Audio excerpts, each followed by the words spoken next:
Greetings and welcome to the Spooky Coop. I'm Paul. And I am Michelle. And we're at the Spooky Coop.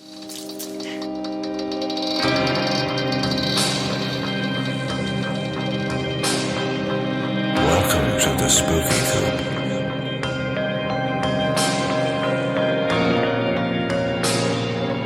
Hope you're not chicken.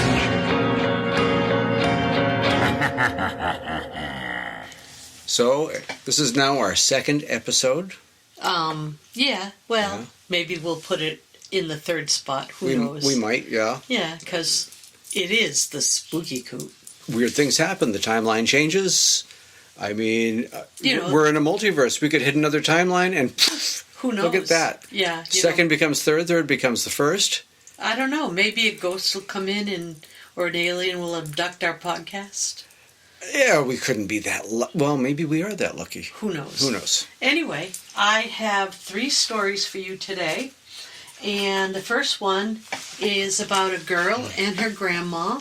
And I heard this from the girl herself about a haunted apartment house in Brooklyn. And actually... Brooklyn, New York? Yeah, Brooklyn, New York. Actually, one of the people who lived there told me these stories. And another one about a girl in South Dakota. So, do you want to get started? Yeah. All right. You go first. I'm telling them all. All right, I'll go first.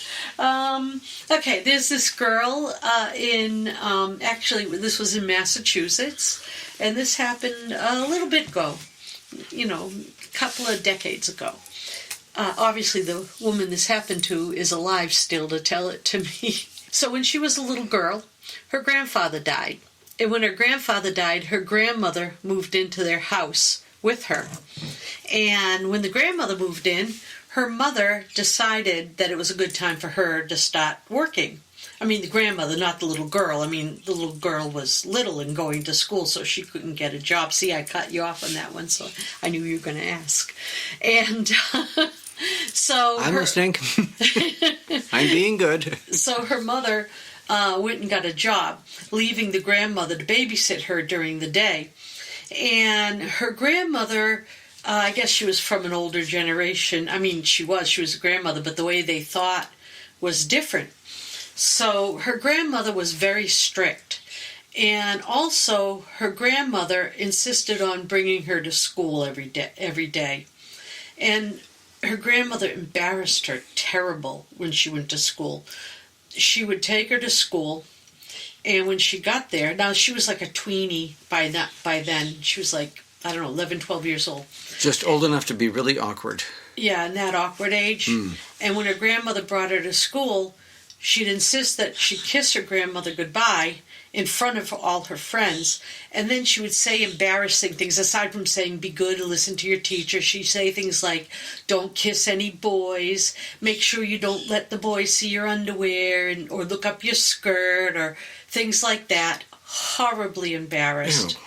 Aside from the fact that her grandmother didn't let her wear nice things like the other kids were wearing, So she was awfully embarrassed by her grandmother.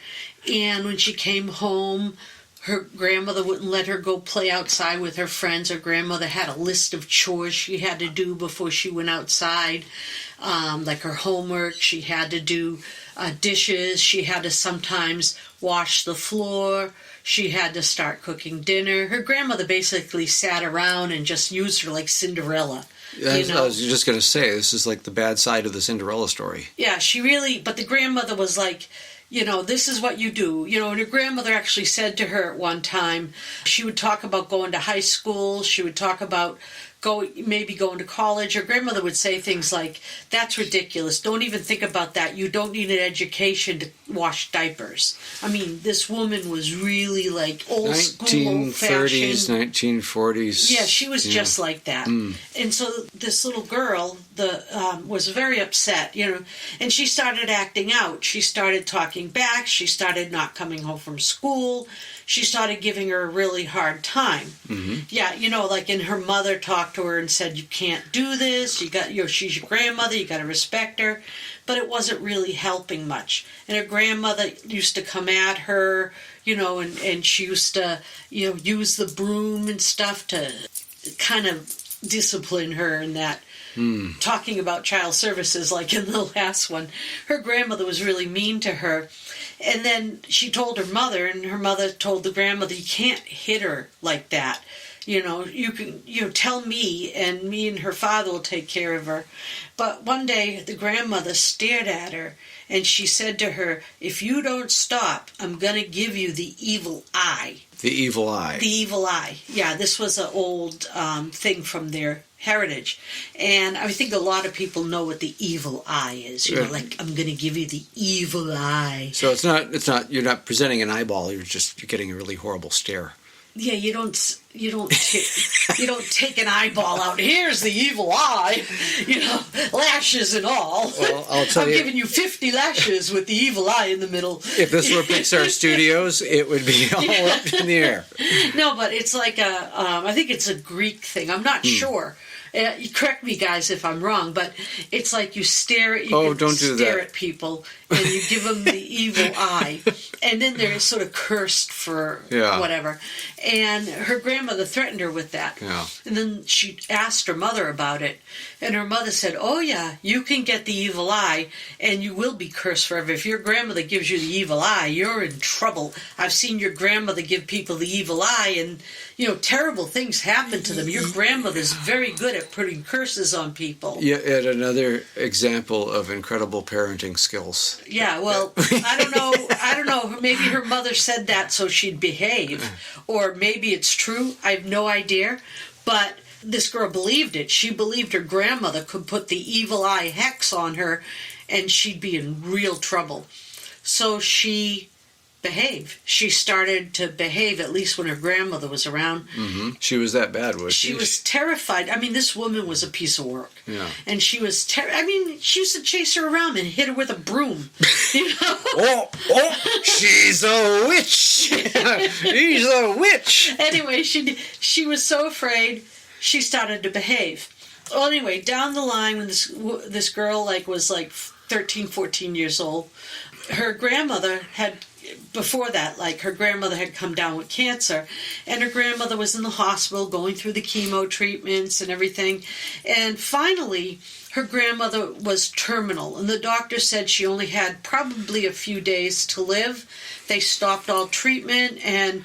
that's like... Well, they didn't have... Nothing like early diagnosis way back then, eh? Yeah, well, they didn't have hospice. Yeah. Or maybe they did, but they weren't using it. Instead... She said she wanted to die at home. Mm-hmm. So they brought a hospital bed home, and they put it in the living room. And then her grandmother, was home and in the living room, and she was told the grandmother only had a few days to live. And so the grandmother had a very raspy breath, something like that, right? And so... Which planet was she from? Was there a swamp creature that came? I mean... Anyway, hey, who sounds like that? I'm trying. I'm doing my best. She was a witch. I'm doing my best, hey? Okay. So anyway, Sorry. so she's I'm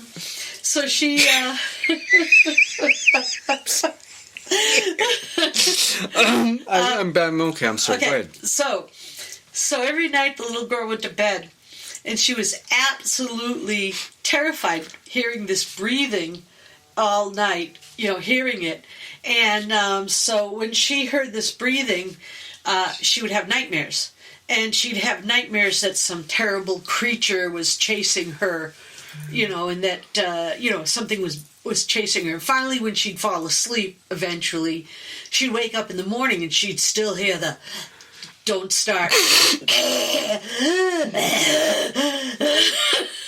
And, and she knew... It's taking every fiber of my being to restrain myself right now. Okay, sorry, go ahead. Anyway, she'd head to school where she had a certain amount of peace, and she'd be like, God, I hope she's dead when I come back, or I hope she's gone when I come back. And every time she'd come back and she was still alive. Loving grandchild as well, I see. Hey, this woman hit her with a broom all the time. Anyway, she'd come back. Grandma was still there. Now remember, they said Grandma was only going to live for a couple of days, but it went on day after day, 9 days, 10 days. But eventually, I think she said it was the 12th day or something. Grandma was starting to breathe like she was the way she described it was like a weird train, like, and then nothing for a while. Then, oh God, that just right. There's Anyway, such a dark, humorous element to that. I'm so sorry. Well, anyway, That's I'm awful. really sorry, but it's awful. It just she thought it was like a haunted. Train or something, right? And it was really scaring her. And then her mother she looked, and her mother was holding holding up her grandmother, helping her grandmother to breathe. And she called her in and said, "You got to come here. Hold your grandmother. I have to run out and get her medicine out of the kitchen because I don't have any more here. I have to get the extra out of the kitchen." She made her hold her grandmother up. Now, her grandmother's just a bag of bones at this time, and it was easy for this 14-year-old girl to hold her up. So when she was holding her up and just trying to cover her ears, of course she had, just trying to close her ears without her hands, holding her grandmother up, all of a sudden her grandmother opened her eyes really, really wide and intensely, staring at this poor 14-year-old girl right in her eyes, and like with intense fear in her eyes, staring at her. And she felt all this fear boil up in her too. Their eyes were locked. And then her grandmother put up her hands and grabbed her face, and she was terrified. It was like, holy crap. And she felt all this fear pour into her, and she thought for sure she was being cursed with the evil eye. It just absolutely took she was like, and she thought the evil eye was just pouring into her.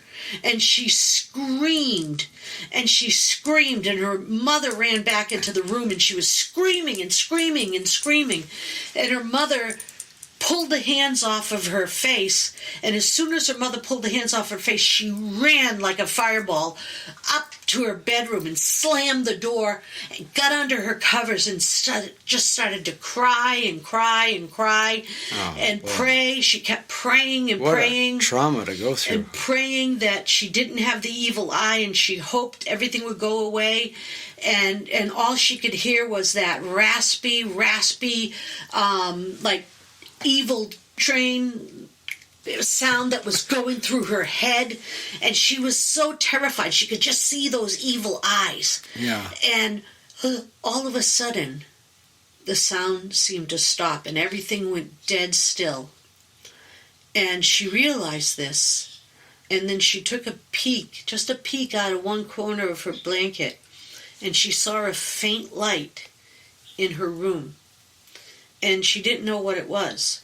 So she uncovered her blanket more, and she saw her grandmother standing there. But instead of the evil eye, her grandmother looked very quiet and very peaceful and even beautiful and not evil. And her grandmother was standing there, and she had a beautiful red satin dress on, and her hair was all done up in curls with little red flowers sort of worked into the curls. And her grandmother said to her, "I'm sorry that I scared you. And I'm very, and I love you very much. I just didn't know how to show you. I thought that I was showing you the only way I knew how." And her grandmother kind of floated over and sat on the end of her bed. And she noticed her grandmother didn't have any shoes on. and her grandmother smiled, and she felt very good inside. So she ran down the stairs to tell her mother that her grandmother wasn't sick anymore. Something happened, and her grandmother was alive and happy and not sick. And when she ran downstairs, her mother was in the sick room, and her mother was crying. And so she ran to her father, who was standing nearby, and she said to her dad, Grandma's upstairs, and she's not sick, you gotta come. And her father pushed her and said, go away, you just had a dream, go away. And then she looked in the sick room and she saw that her grandmother was lying there dead. And she didn't understand, and so she ran back up the stairs to grab her grandmother, to tell her grandmother, you come down and tell them, but her grandmother was gone. Right. And she didn't know what the hell was going on. She was like, what happened? And then she just was blown away, absolutely blown away. Well, the next thing her bedroom sort of faced kind of towards the road, and she was looking all over the place, and hours later, she fell asleep. Yeah. Hours later, she was looking out the window, and she saw the funeral home truck come pick up her dead grandmother. Wow. And the next time she saw her grandmother was at the wake, and she was afraid to go look at her grandmother's dead body. She was terrified. Yeah. But her mother and father walked up with her to the casket. Mm-hmm. And when she got there, she saw her grandmother peacefully, looked very peaceful, lying in the coffin. Right. Actually, it was a casket. There's a bit of a difference. Lying there. And her grandmother was in a red silk dress, and her hair was all in curls with little red flowers in her hair. What a riveting story. Isn't that amazing? That's amazing. That's absolutely transfixing. Yeah. My God. And that's what happened. That's an amazing, amazing story. Yeah. So, and you told it so well. You flatter me. Anyway, so the next story is about the haunted apartment house in the Bronx. Now, it wasn't just haunted because it had rent control and everyone was sending negative energy towards the people who lived there because they were jealous because they had rent control, which I hear happens a lot in New York. But I wouldn't know. Thank God we're not there. But there are some stories out of this house that are really kind of creepy. Mm-hmm. House or apartment? It's apartment house. They're apartments. People don't own them. People rent them. Then they're not a house. They're an apartment. What? Then they're not a house. Well, it's an apartment house. No, it's an apartment building. It's not an apartment building. All right. Yeah, okay. Anyway, it's actually a rather large complex. And most of the hauntings happen on one side of the complex. And it's a mixture. There's like floors that are all families, and then there's floors that are more people who live alone. Right. They kind of have like people who are older or retired people who are couples, or just retired couples whose kids have grown up, and sometimes there's just one person, maybe one person died or something, right. And then family floors.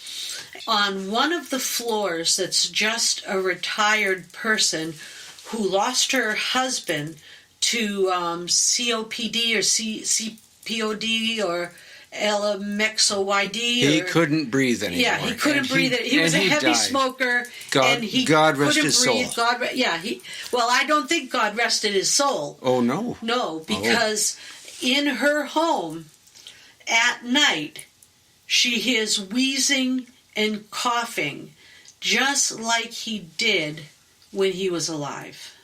Oh. And she believes he's there, and she wants him to leave. And she's called in, psychic investigators, right. And she's called in, local... It's New York. Didn't she call the Ghostbusters?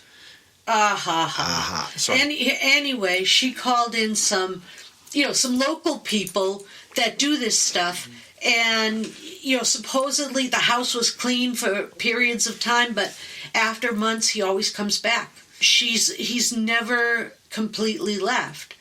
and somebody told her that it's not him, it's some kind of dark spirit who's pretending to be him.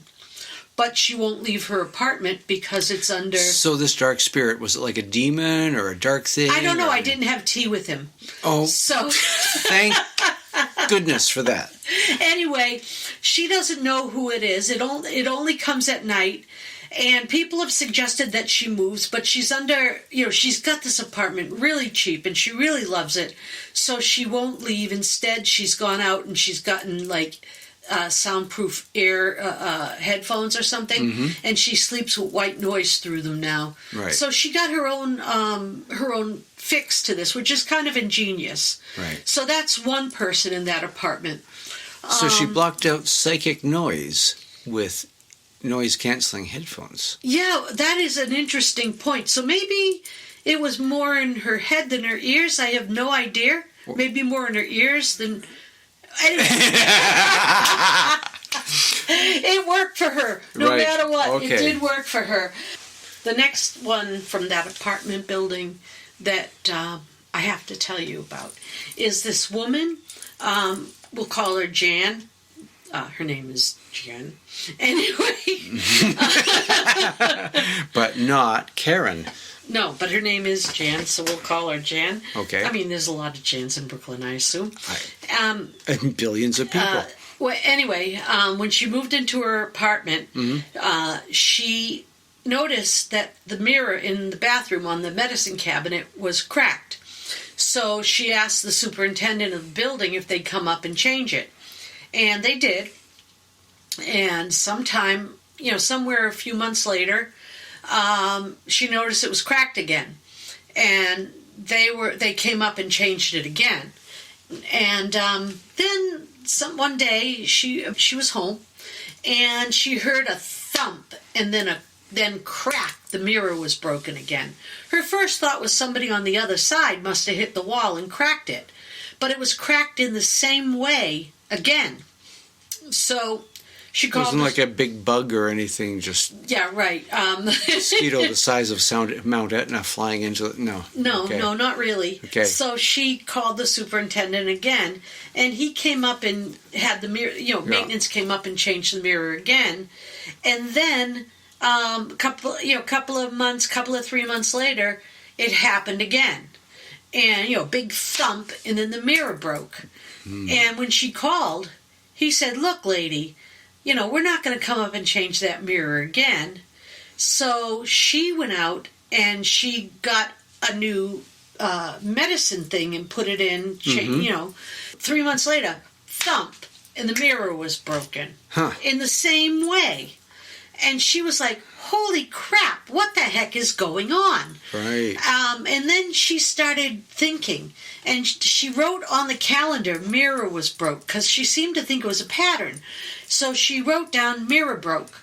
And then she just left the mirror, and she, put a mark on the mirror, or tape on the mirror, something like that.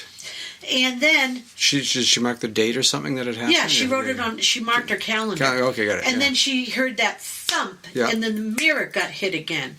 And then she marked her calendar. And then quite a while later, she hears thump, marks the calendar again. Right. So around 7:15, 7:16 at night, every 53 days... She hears this 53 days. Every 53 days, she hears a thump, and then the mirror gets hit. So she started thinking, there's something going on here. So as the next cycle of 53 days comes up, she gets her iPhone out. She sets it up in front of the bathroom. Yep. She makes sure that it's all charged up and everything. She sets the whole thing up. She puts a brand new mirror face on. Yeah. And she waits. Okay. And at the exact time that it had been happening, she hears thump, and then the mirror breaks. And she's like, I got it on my cell phone. Everything is great. Yeah. And then she turns her cell phone around, goes to play it so she could send it to all her friends and everything. Cell phone's battery is completely dead. It's absolutely dead. She had just charged it. So she's like, what the? It was a ghost or a demon that sucked it all. It's a witch. So she plugs it in, figuring, well, maybe it recorded anyway before it died, and there's nothing. No recording. Nothing. You know? Right. Right? Yeah. She's like, this is crazy. This is absolutely insane. So did she go out and buy it? Emotional damage. Okay. And so she takes this and she's just frantic. So she waits another 53 days. She sets the whole thing up again. This time she plugs in her cell phone. Right. And knowing that it's plugged in, it shouldn't die. Right. Right? Doesn't matter. She sets the whole thing up, plugged into the wall, and it still somehow dies and does not record it. Another emotional damage. Yeah. So, is this a ghost trying to get the message across that that cell phones are bad for you? I mean, what's the whole... And don't look at the mirror. Yeah, anyway, nothing happened. Right. Nothing. So after that, she took the mirror out. Yeah. And said, no more mirror in here. No more. She put a mirror in her, right, yeah. just the mirror in her bedroom. Mm-hmm. She's going to put all the makeup on out there and everything. No mirror in the bathroom. 53 days later, thump, sound of breaking glass. There's no mirror in there. But now, every 53 days, she hears thump, sound of breaking glass. She's decided to move. Last time she sent us anything, she had said that she's looking for a new apartment. That was just before we recorded this. So I don't know if she's gotten a new apartment or not, but heck, I'd move. In this market, she'd be broke. Oh, dear Lord.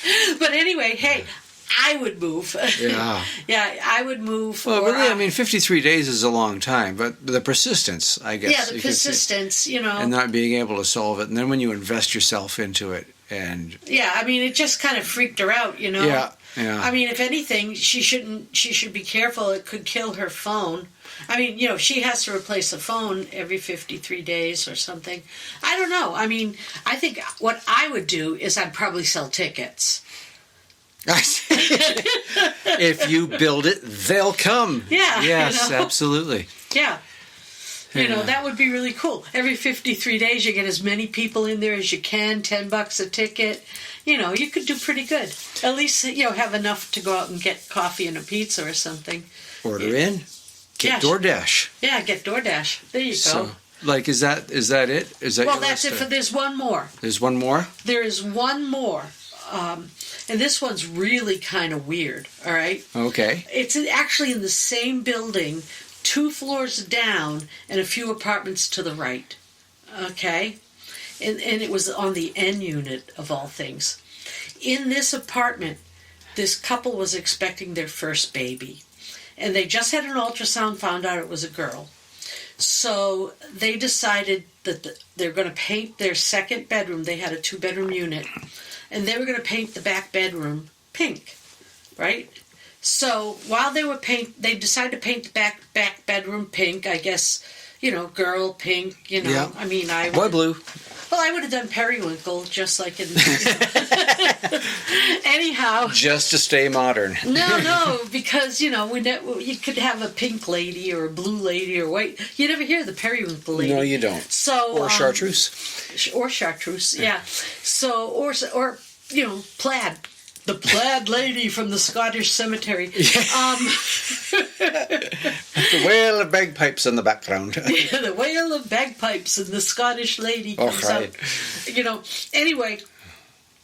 Oh God! What if somebody actually called us or wrote us and said, you think that was a joke, but over here in Scotland. Anyway, so they were painting the bedroom, right? And when they got to this particular wall. This little piece of, whatever you call it. What do you call it? Drywall? Yeah, the whole wall's drywall. But what's that they plug it with if you have a hole? Oh, plug. We both know, and the mind goes. Well, anyway, this everyone's sitting there going. Everyone's sitting there going. It's called. Anyway, that's all the three people listening to this are going. It's this. It's. Let's hope there's more. Drywall filler, we'll call it. Well, yeah, whatever. Yeah. This filler stuff. Plaster falls out. Yeah. Right, and it's got a hole about the size of a bullet, in shape of a bullet. There's no bullet in there. Maybe it was dug out or whatever by something, but it looks like there's a bullet hole in there. They can't paint around it. They don't want to. So he goes out and he gets some spackle. And the guy spackles. The guy goes and gets some spackle. And he fills in the hole with the spackle. He says, my arm's going like spackle, I'm going to fill it in. And he spackles in the wall. Yep. And whatever. It's called spackle, isn't it? Or speckle? Yes, it's called that. There's a few names. Oh, anyway. Over where we are, they call it spackle. Mm-hmm. You know, where you are, they might call it hole filler or something. I am from another planet, by the way. Yeah, well, on your planet, they probably call it... Anyway. No, they call it plaster. Okay, plaster. Anyhow, they fill it in. Uh-huh. And when it dries, they go to paint over it, and it goes plop right out onto the floor. And it shouldn't. No. So they fill it in again. Yeah. And plop right onto the floor. And this happens a few times. So who's on the other side of the wall? Nothing. It's just a wall. Oh. So, some ghostly finger comes out and pushes. So they finally call a professional. The professional comes in and he cuts like a square type of place, a whole square around the hole. Mm-hmm. And he puts in a matching square of drywall. Mm-hmm. And he finishes it out so there's, because, this way there's no hole. Right. And he makes it real nice. Well, then weird things start happening. Like they didn't already. Well, really, really nasty. Raise it up, okay. It brings it up a notch. Yeah. A round notch the size of a bullet. No. That passed through my mind. Yeah, not the bullet, no. It brings it up. Square donut. Yeah. It brings it up. Gee, donut sounds good right now.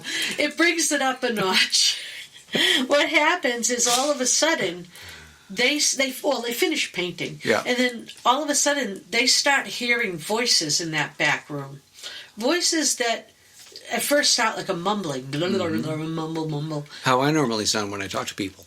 How you normally sound when you talk to me and you don't think I hear you. You hear everything. Yeah. Why do I have to do the dishes tonight? I did all the work. Oh, don't you? No, don't get into that. You finish the story. Yeah. Anyway, so they start hearing this mumbling in the back room, and then it gets a little bit louder, and they start hearing the sound of two people arguing, but they can't make out what they're arguing about. And every time they go down the hall towards that room, it stops, and it's dead silent. And they're like, it's got to be our imagination, or maybe it's somebody in the building playing a TV really loud, and it's echoing towards that room. So they don't think much of it, right? Until one day they get home from work. One of them gets home from work, and there's a letter stuck on their front door. Very, very rude letter from one of the other tenants, saying to them, "Would you people keep it down? You're arguing so much. Why don't you just go to a marriage counselor and leave the rest of the building out of this?" And apparently, what's going on is other people in the building are hearing two people, a woman and a man, shouting profanities at each other and yelling and screaming and having this huge argument. Right. And they're like, we're at work. What the hell's going on? It's not us. We're at work. So they end up like staying home. I guess it was like one day a week. It's like, why are you fighting every freaking Thursday? You guys are fighting. Right. I don't know what day of the week it was, but the note said so. It wasn't. I get the gist of it. Yeah. So they decide to stay home that day and find out what the hell's going on. And it turns out that in their back bedroom, they hear this couple fighting and screaming and yelling. How annoying is that? It's not just annoying. It's effing freaking bizarre. I mean, it would blow my mind if I hear these people screaming and yelling in my baby's room. Yeah. So they end up running in there. And when they run in there, the sound stops, and then they hear bang, like a gunshot, and then the hole's back in, right in the wall, right where the guy fixed it. Yeah. Yeah. And they ran out of their house, left everything, never went back in that apartment again. Just had the biscuit. Just had it. Final straw. Yep, final straw. I think they moved in with her mother. They've never been back there. Never. Wow. That I would have done the same GD thing. Yeah. I would not have gone back there. I might have tea with Satan, but I would not have Please don't do that. Please don't do that. Yeah, he asked me that. He asked me that in another episode, and I said, maybe. But I'll tell you. We only talk to the good guys. I would not have ever gone back there again. Yeah. Never. Ever gone back there again. Oh, I hear you. You know? Well, I mean... If you can't get rid of it, you want to move in and have the place? It's yours. Never again. And I would wonder... Old adage, get out. Okay, we're gone. Is it that they... is it the renovation of the room, you think, started it all? That's a good question. Taking that plug out and having that bullet hole there? They disturbed something, didn't they? Yeah, because it doesn't sound... I mean, if this had been happening for a long time... Other people who lived in that place they would have had the problem. Yeah, they would have encountered it. And somebody would have left a note like that before. We can't preclude the tenants themselves, too, if there's anything like... Sometimes there's people that are haunted.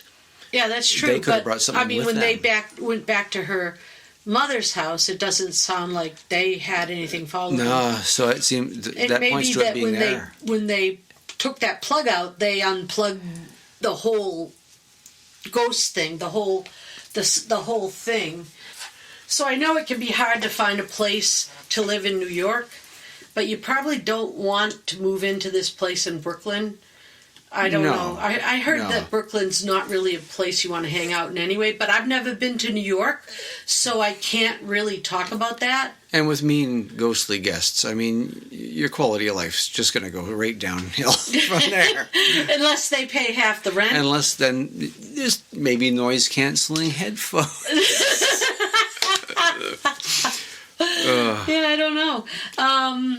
So I guess that's it for today. Yeah, and I hope people enjoyed visiting the Spooky Coop. Thank you, everyone, for joining us in the Spooky Coop. We'll see you again next time.